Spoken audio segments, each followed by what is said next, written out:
Today we're going to pull up the data from week 5 and look at 10 trendy wide receivers that you could either pick up off waivers, trade for, drop, not pick up off waivers, or whatever in your leagues. But we're going to cover the numbers to see what we want to do with these players and analyze the trends to see what's happening. But what you really need to do is click that subscribe button right now. Give it a tap with the finger on your phone. Click it with your mouse as we're doing these deep dives with these players every single day with the You Need series. Then we're also running on players with top 10 lists every single day, analyzing the waiver wire, going over multiple different players. We're also helping you set those lineups and everything else. Click that button. Stop missing out. But let's look at the 10 trendy wide receivers from week 5. First off, Puka Ngata. A lot of people were scared about him as Cooper Kupp was coming back. A lot of people were scared that the touches were not going to be there. The targets were going to dry up. That was not the case. He saw 11 targets. Cooper Kupp was eating his. And I said it before, even if there's a decrease, it's not going to go down to 0. He was pushing 30-some% target share. So if it goes to 22 to 25%, that's still something you want. That is still something you want from a wide receiver that you picked up off waivers. That's still going to be enough for him to be productive. That's still going to be enough to have him get you some splash performances. And that's what we're seeing right now. He scored 20 fantasy points even with Cooper Kupp eating. So he's good to go. Don't worry about him. Don't think about benching him. I know a lot of people had questions whether or not to start him last week, but he was good to go. The targets are going to be there. We might see a little bit more volatility. That's to be expected. But this team likes to throw the football. They run it at a fast pace. They run a lot of plays, which creates a lot of opportunity. They only scored 14 fantasy points. They had some hitters at wide receiver. That's a good thing to see. That being said, Cooper Kupp was getting opportunity in this game. 12 targets. Out-targeted Puka Ngata, but still, look at the chart there. Getting a lot of drag routes, getting some deeper routes as well, getting some opportunity, getting moved around a little bit. Good to see from his first game back in that he's still getting targets. A lot of people were questioning him too, whether or not he'll get the same amount of workload. It was off the rip. He was getting target after target after target. Him, Puka, even Tutu. They're all going to have their moments. They're all going to be consistent. They're all going to be dependable. This offense has fire to it. This offense pushes the pace. This offense throws the ball because they know that's how they can move the chains. Cooper Kupp's going to be all right. Now we're looking at Josh Downs, a trendy pickup off waivers this week. A lot of people are going to be looking at him. Gardner Minshew at quarterback should be there for a good bit due to the Anthony Richardson injury. And more targets are getting pumped to Josh Downs with Minshew at quarterback because it's getting moved around a little bit more freely in the offense when we're talking about the targets. 6 targets, 6 catches, 97 yards. Look for him to get opportunity. Remember his collegiate profile coming out for the draft. He creates separation, plays bigger than his size. Looks like he should be in the slot a lot, but due to how nuanced he is, he could be on the outside as well. He can be downfield a little bit. Short to intermediate parts of the games where he's really going to excel at, but steady hands, consistent, dependable, creates separation. He's there when you need him. Josh Downs is a good football player. Should be getting opportunity, especially in plus matchups. Rashod Rice, looking good in this game. 5 targets, 4 catches, 33 yards, and a touchdown. The yards weren't there. The touchdown was. The targets were. And these wide receivers for the Chiefs are going to be up and down.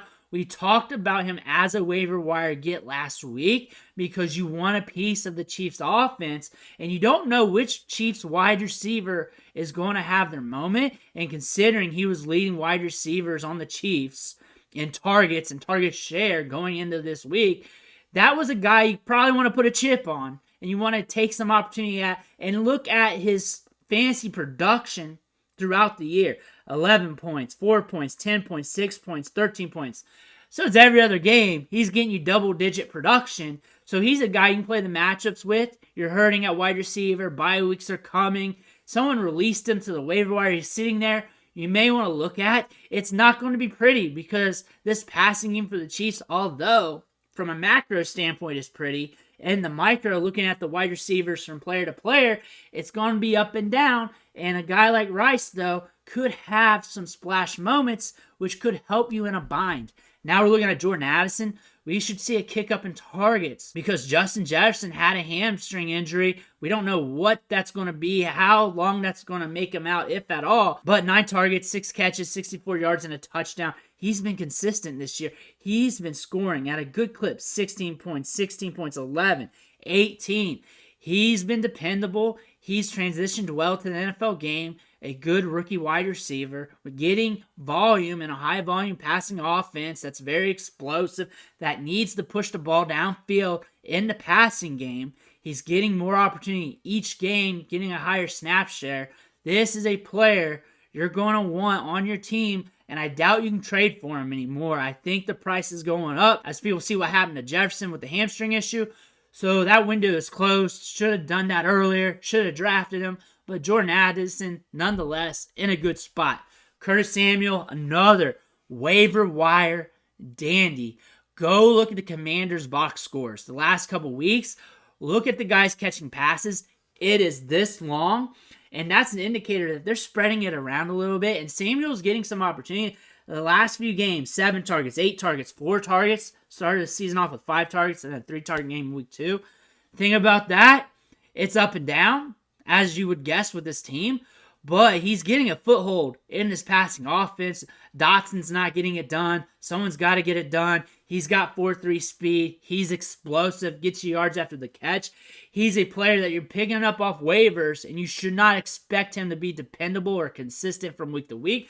But you should expect him to get some workload and to be used in plus matchups as he's getting some run in the offense. Now we're looking at Josh Reynolds. Amon-Ra St. Brown was out. Jameson Williams was back, but we were expecting a ramp up to him. A lot of people were saying, hey, don't mention Josh Reynolds as a waiver wire get. Don't mention him because Jameson Williams is coming back. Expect a ramp up for Jameson Williams, and also Josh Reynolds is dependable. He has earned his role. He's going to get opportunities still in this offense because he's proved himself to be a dependable asset to this team, and when the chips are down, they can rely on him. He can be used on deep routes. He's a guy that has decent ball skills. He's kind of a ho-hum guy, but he gets the job done, a work pail, wide receiver, and he can give you decent performances in plus matchups. Now it's DJ Moore, and he's a hot piece right now. A hot piece. 230 yards last week, 10 targets, 8 catches. A lot of volume here. Very explosive in this game. People had him out for dead. Even though he hasn't had a bad year, outside of week 1, we had 16 points, 13 points, 27, and 49. Thing is, this Bears offense is something you don't want to depend on. You're not trusting it, but you're seeing DJ Moore getting the targets, getting the opportunity. Things might start to click a little bit more throughout the season, but look at the matchup here. Look at the matchup the week prior. The week prior to that was Kansas City. The week prior to that is Tampa Bay, who can push it as well. So they're in game scripts where they can move it a little bit and get it to DJ Moore. However, DJ Moore is also benefiting from that and taking advantage of that. Some people had him as a sell. I don't know if you can really catch the right value on the market considering people don't trust the Bears offense. People are not trusting him right now. Maybe since he has a good game, you can try that. But more than likely, you're probably going to have to see what happens with him, see this through on your team. Tyler Boyd, a guy off waivers who was kind of trendy, kind of not. As T. Higgins was coming out with that rib injury, he should be back sooner than later. Tyler Boyd has been successful off and on throughout his career, especially when Higgins has been out, maybe sometimes when Chase has been out, as he's been getting some ancillary targets. This was a weird game script as we were expecting. Jamar Chase came out and said, take my beer. I'm going to do it all on my own. He did that. Higgins' targets was not grandiose, but he did see 7 targets. All right, ADOT, as you can see there, it just did not amount to a lot of points. We had 9.9, almost 10 fantasy points, so it was all right. It didn't kill you, but it was not a huge one. If we're in a better matchup, if we were in a matchup where things could be spread around, Tyler Boyd could get a little bit more in this action. Again, with Higgins out, he averages around 13 points per game, about 10 fantasy points. Is not too far off from that. Don't expect him to blow up. Expect him to be a piece as Higgins is out to get you like 7 targets and you're hoping for the best. Now we're looking at Zay Flowers and we're seeing him get some deeper targets, which is great. We're seeing him get more targets downfield, which creates opportunity for fantasy production. Caught 5 balls, 73 yards, had 11 targets. I don't look for him to be an easy trade target. A lot of people start him still. A lot of people rely on him still. And he's still off and on in fantasy production as well. He scored 8 points the week prior. But here we go. 17, 10, 13, 8, and 12. So he's dependable. You can use him. But he's a player that's going to be hard to get in trades. But if you can catch him on a discount, good for you. You're holding tight on Zay Flowers. Those are 10 trendy wide receivers. As we look at the data from week 5, the charts from Next Gen Stats from NFL.com, and everything else. We're going to be going deeper in the waiver wire over the next few days, pretty much most of the week. Make sure you hit that subscribe button. Stop missing out. I want to thank you for watching. Catch you on the next video.